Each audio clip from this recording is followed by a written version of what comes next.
My father told me in front of the whole family and the lawyer that my children were noisy little beings and that he wouldn't be leaving them a cent. He didn't whisper it. He said it like a verdict, neat and clinical, as if he were cataloguing furniture rather than people. My son was 6 then and had a permanent scab on one knee. My daughter was 4 and would not stop clapping whenever someone sang. They were running feet of a Saturday afternoon, loud, messy, alive, and he made it a moral failure on my part.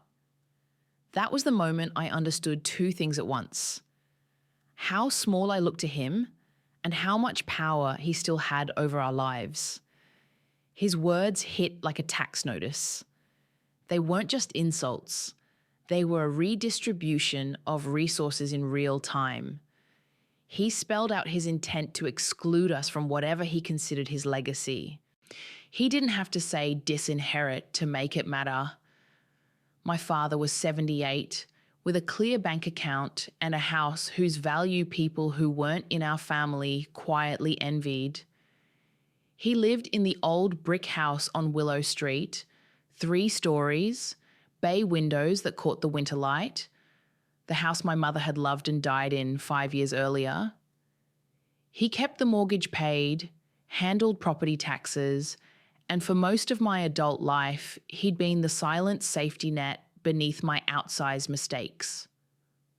After my divorce, he stepped in for a while, helped with the security deposit when I moved the kids into a small duplex, covered my car payment for a stretch, and let us spend 2 summers staying at his house while the duplex was being repaired after a flooding pipe.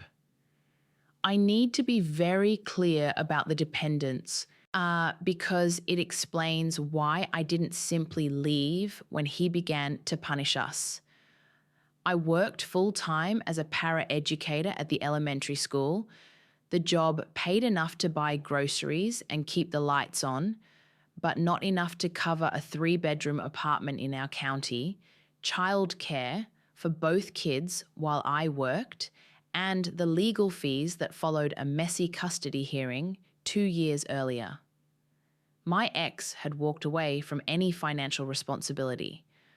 I was trying to balance every month on the narrow edge between bills and rent. So when my father decided to weaponize the idea of inheritance, it wasn't abstract. It was the direct threat of homelessness for my children. He controlled the one tangible asset that could give them shelter if my precarious luck ran out. He had the house, the bank accounts, and the relationships. The lawyer, the accountant, the nephew who handled utilities. He had the power to write us out of the map we'd been using to navigate life. The first escalation was small and petty, but strategic. A month after his birthday party, the one where he made that announcement, he sent a letter, a request for quieter visits. It arrived with a courtesy signature from his lawyer. The letter was polite enough on paper. It listed examples: no more sleepovers, outdoor play limited to supervised hours, no toys left in the front hall. He signed it for the comfort and longevity of the home. The lawyer's name was on the letterhead, which made everything feel official, even though the request was really an ultimatum. I reacted by trying to be reasonable. I rearranged our visits. I kept the kids quieter during family gatherings. I put heavy rugs down in the living room. I bought foam padding for the dining room table legs. I was meticulous. I wanted to prove that I wasn't irresponsible, that my children were not deliberately disruptive, that I deserved decency even if I didn't deserve an inheritance. That only mattered for a little while. A new layer of betrayal came when my older brother, who lived out of state, visited for Thanksgiving 2 months later. He had always seemed closer to Dad than I was, less trouble, more steady. Over coffee, he mentioned that Dad had been thinking about the will and his tone made it clear he was part of the thinking. I asked if the new will would be equitable. My brother smirked and said, "Let's just say Pop prefers peace and a quiet house." He left the rest unsaid. Things escalated faster after that. So the house we used for respite, where I'd taken the kids for weekends while I worked shifts and saved up for a security deposit, suddenly closed its doors to us. He told me he'd be renting out the guest suite and that his nephew would manage the rental to cover expenses. He gave me 60 days. When I protested, he said, "It's my property. You know how this works." He used the phrase as if it were a legal clause carved into stone. A cascade of smaller humiliations began to define our days. He stopped answering my calls on Sundays. He invited my brother for dinner and then sent me a text afterward. We discussed funds. "I think we have things taken care of." That text felt like salt. I realized he was negotiating in family without informing the family member most affected. Each time I reached for leverage, there was nothing. I had no financial stake in his accounts. I had no equity in the house. What I had was moral labor.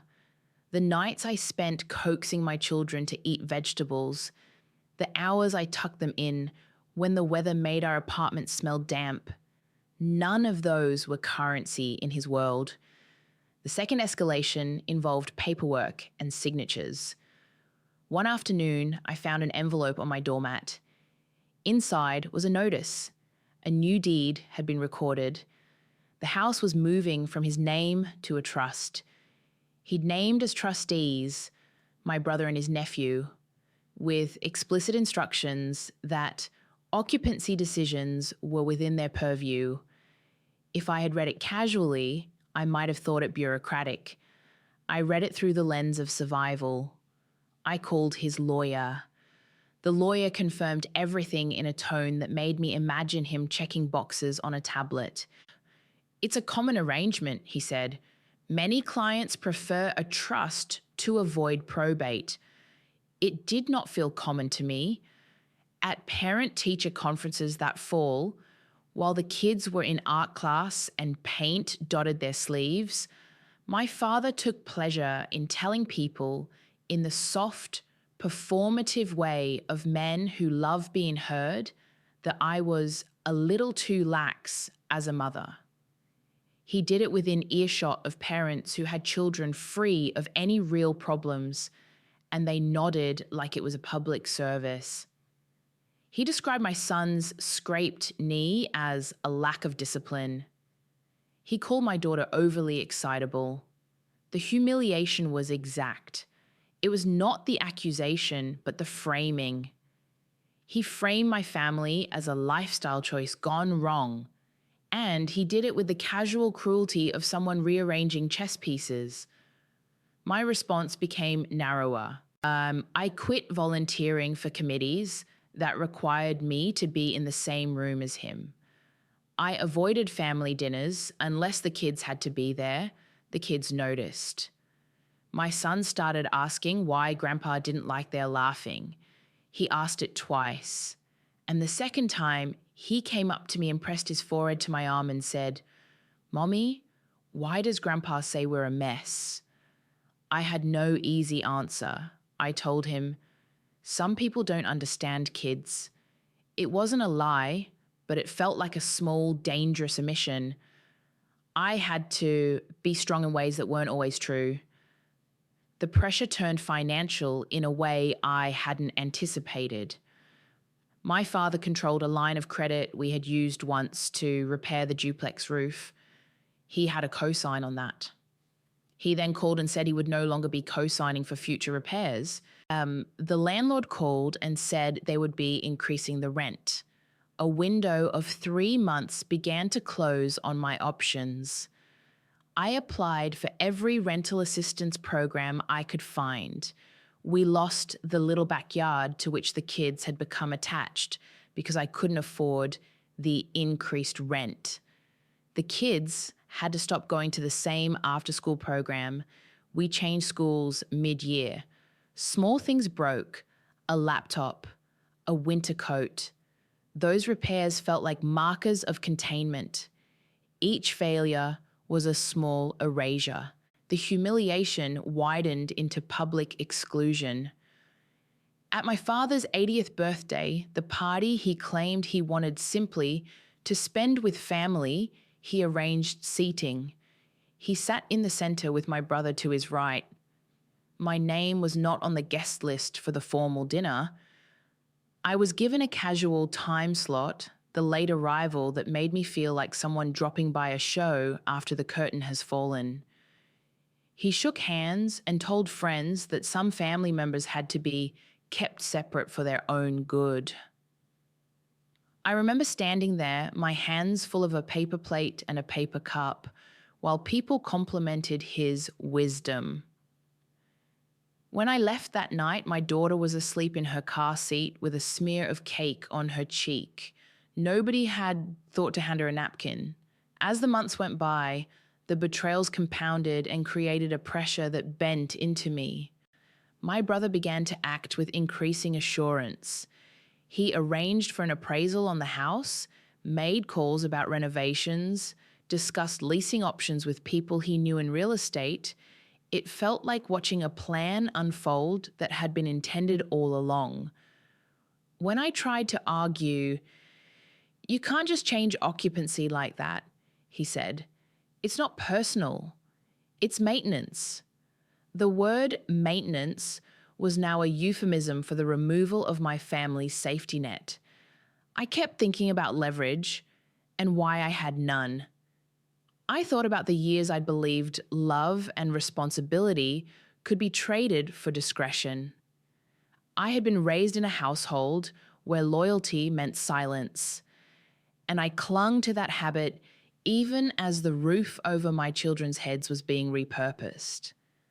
I tried to be steady for them. I scheduled play dates in the park where my kids could run, and we packed picnics on afternoons when the landlord would not let me use the parking lot for long. I prioritized routines because routines were armor. The low point came in the form of a call from the leasing company. We had 60 days to vacate our duplex.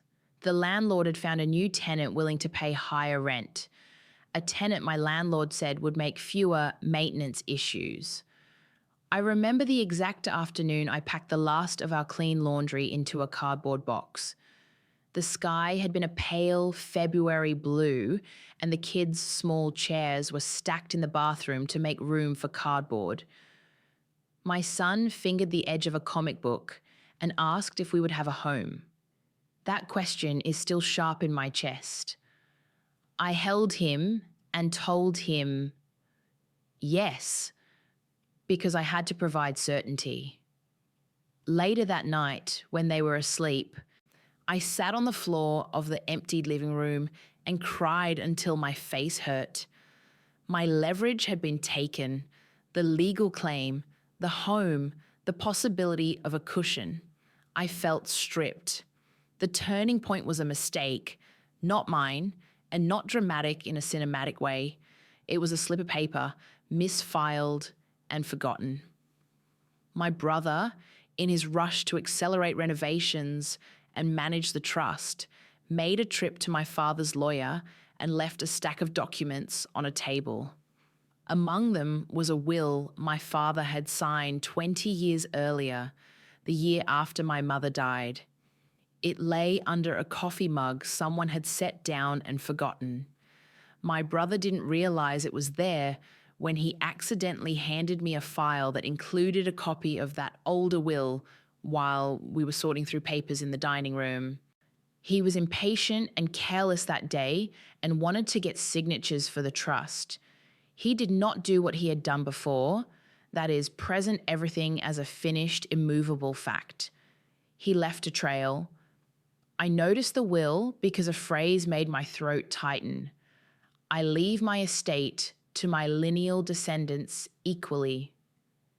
It was printed in an old-fashioned font, and it had my father's shaky signature at the bottom.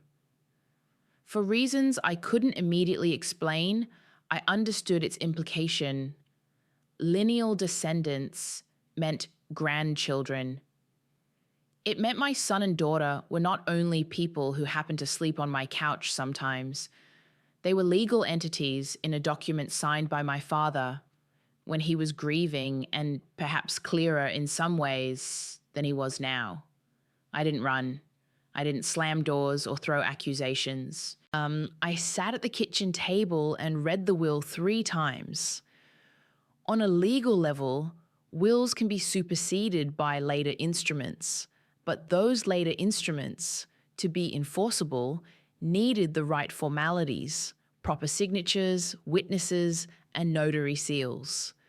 My father's effort to move the property to a trust had required formal documentation. My brother had arranged the trust document quickly and, in his hurry, had not yet completed all the necessary signings when he moved to act. The lawyer had drafted a codicil, but had not filed it correctly. The old will, the one that named lineal descendants, was still an important piece of paper. Real law is an accumulation of small clerical facts. I brought the will to the lawyer who had handled my father's affairs years ago, a woman whose office I had visited before, though not in some time. She recognized the signature. She recognized the stamp on the paper. She said quietly that a will that had been properly executed and remained unrevoked could still have legal weight if the later instruments were not valid. She said it without triumph. She said it like someone explaining a fact about the weather. When my father realized what that old will meant, his face changed in a way I had not seen before.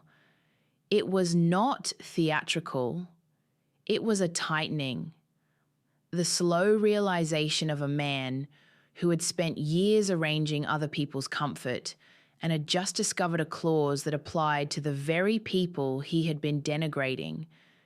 He was in the kitchen when I told him I had a copy of the old will. I put it on the table in front of him. The kids were outside chasing a stray dog down the street. He had been reading mail. He folded the paper precisely, and then, for the first time in months, he looked genuinely unsteady. He didn't explode. He didn't confess. He simply said, "I don't remember signing that." He said it like someone auditioning for the truth. I could see the gears moving. Maybe he had forgotten, or maybe he had rationalized a change and failed to formalize it. Whatever the reason, the documentary reality existed. His realization shifted everything because it forced a legal recalibration. The lawyer from the elder law firm came in and, with a slow professionalism, began to explain options. The trust paperwork could be fixed, certainly, but it would take time and would be subject to scrutiny. The old will created a path that could not be disregarded easily. Once you introduced the fact that grandchildren had been named, stewardship conversations shifted. My brother no longer had unilateral control over occupancy decisions because there was now more attention being paid to the rights of those lineal descendants. The power upheaval was not explosive, it was procedural. It happened in conversations about evidence and signatures and notarization. It happened in phone calls I did not expect to be able to make to bankers and the county recorder's office. My father grew quieter in the weeks after. He was not like a man suddenly stripped of pride. He was a man reconciling a past decision with a present reality. He called my children by their names in ways he had not before. He stopped making jokes about noise when neighbors were around. I heard fewer pointed complaints through the wall when the kids were playing. Consequences followed.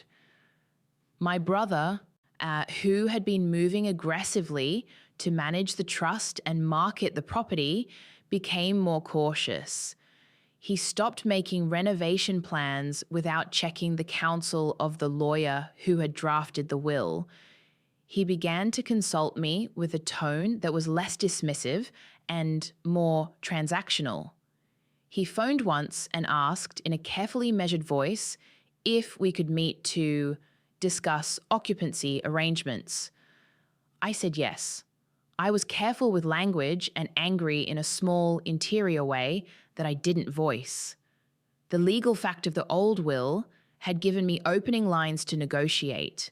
I did not feel triumphant. I felt pragmatic.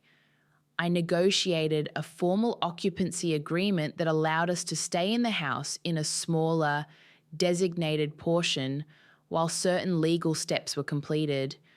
We traded privacy for certainty. The agreement meant we were not facing eviction the next morning. It meant the children could remain in their school until the semester ended. It meant that my son did not have to sleep in a folding chair and my daughter could still climb the low maple outside the kitchen window she liked to call her tree. The changes did not heal history. They made life survivable. They led to monetary consequences that were concrete but not obscene.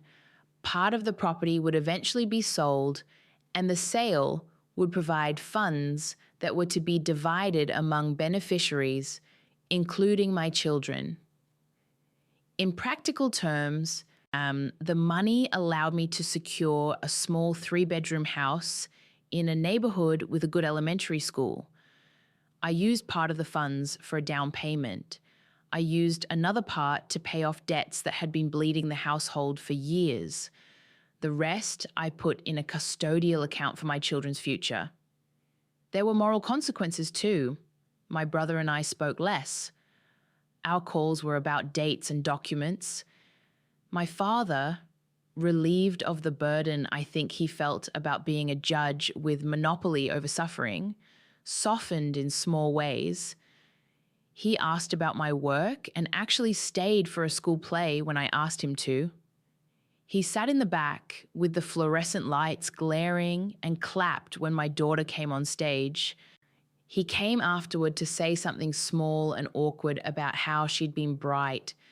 He did not say sorry in the way I had wanted. There was no cinematic apology. But he asked my daughter if she'd like to visit him for a quiet lunch. She said yes. The family did not turn into a postcard. My brother's relationship with my father remained pragmatic. Our sibling bond was not repaired completely. There was grief and anger on both sides that did not simply evaporate because of paperwork. Those things linger. But there was a change in the map of who had leverage. For better or worse, my children now had a stake. When the house finally went to closing on a partial sale, my father did not attend. He was ill with a cold and thought better of traveling. I signed for the children's portion. I felt the weight of it. Ink on a paper, kids' names on a line, the movement of money from one account to another. It made me feel old and also capable in a way that had nothing to do with my father's approval. The house we had left became ours in a different sense. We moved into our modest 3-bedroom in June, a quiet month with fireflies and the smell of cut grass. There were immediate practical consequences. The kids had space. They had a backyard where their knees could scab without comment. My son joined a little league team. My daughter started piano lessons. We could afford new school supplies. There were fewer nights I lay awake calculating whether to take on another shift. I slept with a reduced but real sense of safety. There were intangible consequences too. My father's mocking did not vanish. It left a residue.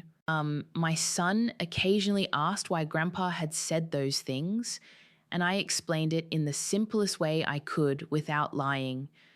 People say things when they are selfish or afraid.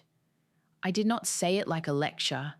I said it like someone trying to be honest without making promises I couldn't keep. My children absorbed some of this world, as they always do, in small, imprecise ways. They knew that people had hurt us and that we had kept going. I did not use the legal shift to gloat.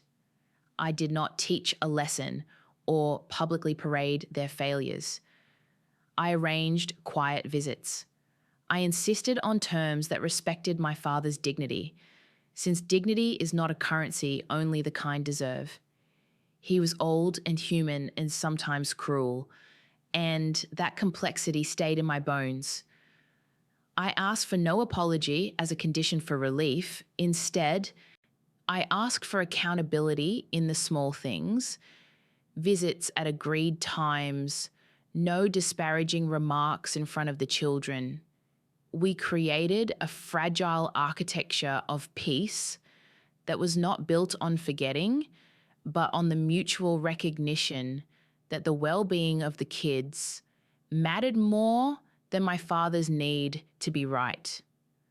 The payoffs were realistic. The money did not fix everything.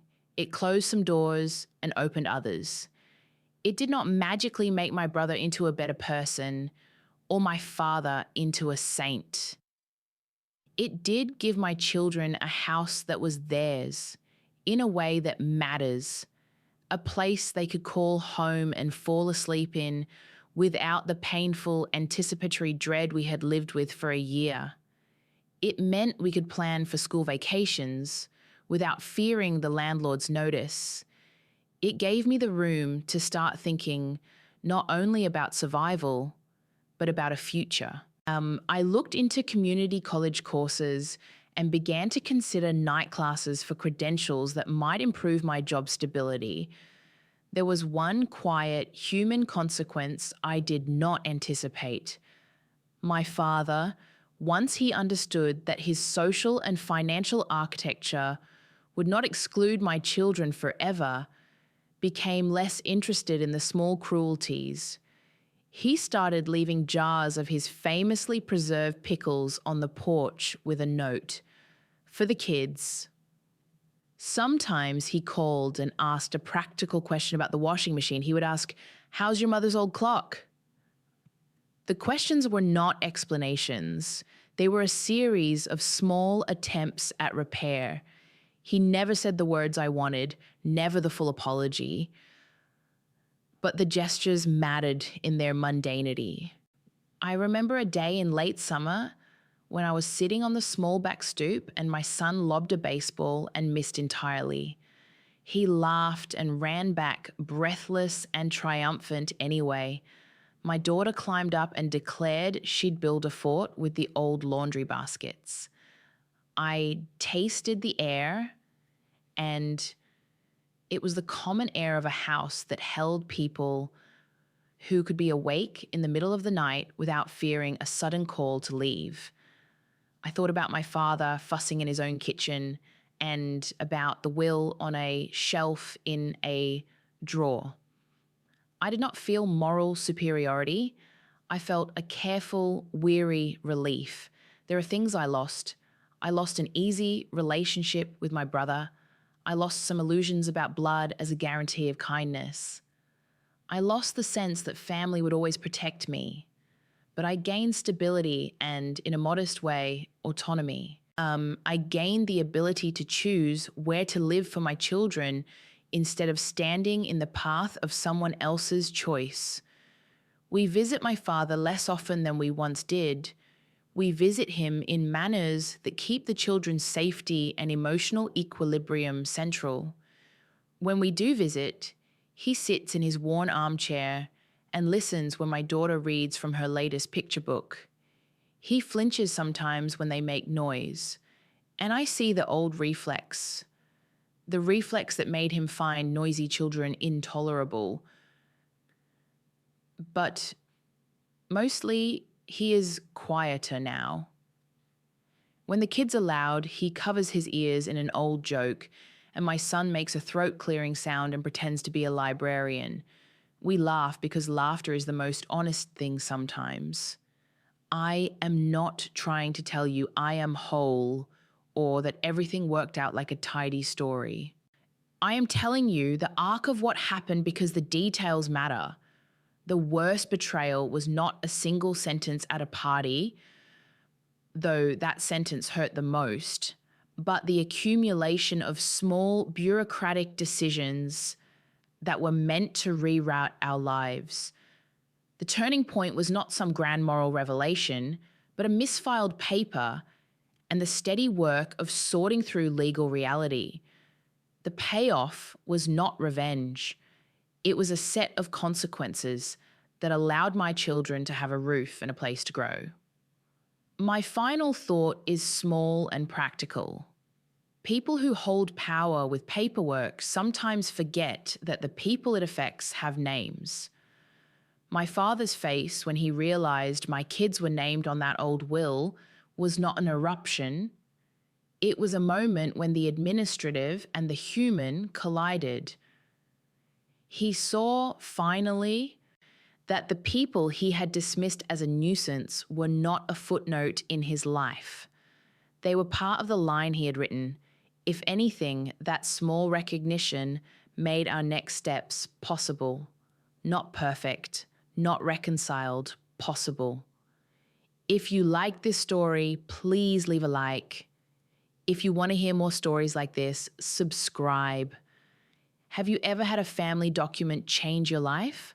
I'd love to hear about it in the comments.